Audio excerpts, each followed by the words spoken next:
Duck, the Great Western engine, worked hard in the yard at the big station. Sometimes he pulled coaches.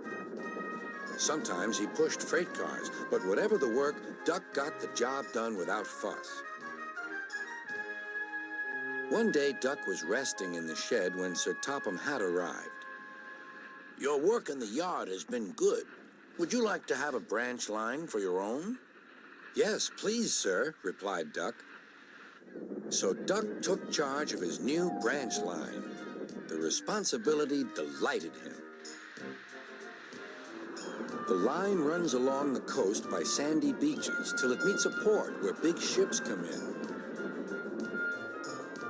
Duck enjoyed exploring every curve and corner of the line.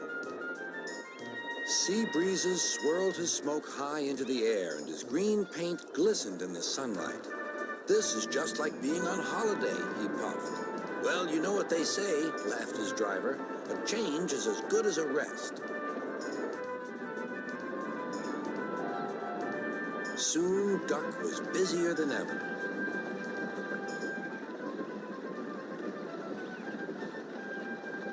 Sir Topham Hatt was building a new station at the port. Duck pulled the heavy freight cars wherever they were needed. Bertie looked after Duck's passengers, and the other engines helped too, but the work took a long time.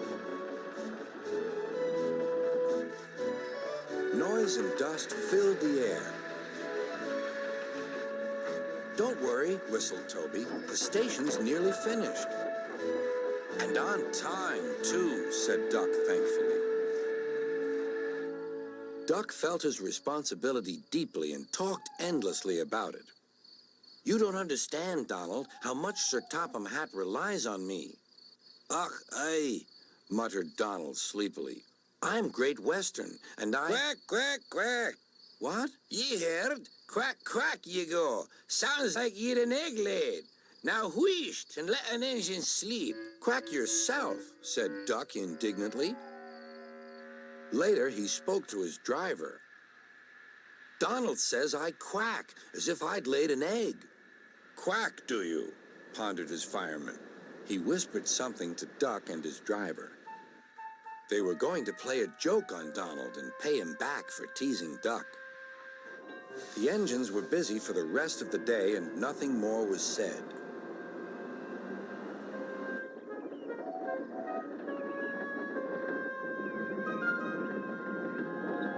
Not even a quack. But when at last Donald was asleep, Duck's driver and fireman popped something into his water tank. Next morning, when Donald stopped for water, he found that he had an unexpected passenger aboard. A small white duckling popped out of his water tank. "Now, who's behind this?" laughed Donald. The duckling was tame. She shared the fireman's sandwiches and rode in the tender. The other engines enjoyed teasing Donald about her. Presently, she grew tired of traveling and hopped off at a station, and there she stayed.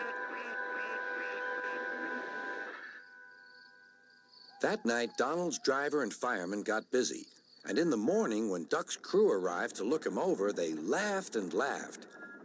"Look, Duck, look what's under your bunker. It's a nest box with an egg in it." Donald opened a sleepy eye. "Well, well, well, ye must have laid it in the night, Duck, all unbeknownst." Then Duck laughed too. "You win, Donald. It'd take a clever engine to get the better of you." There's a pond near the duckling's station. Here she often swims and welcomes the trains as they pass by. The station master calls her Dilly, but to everyone else, she is always Donald's duck.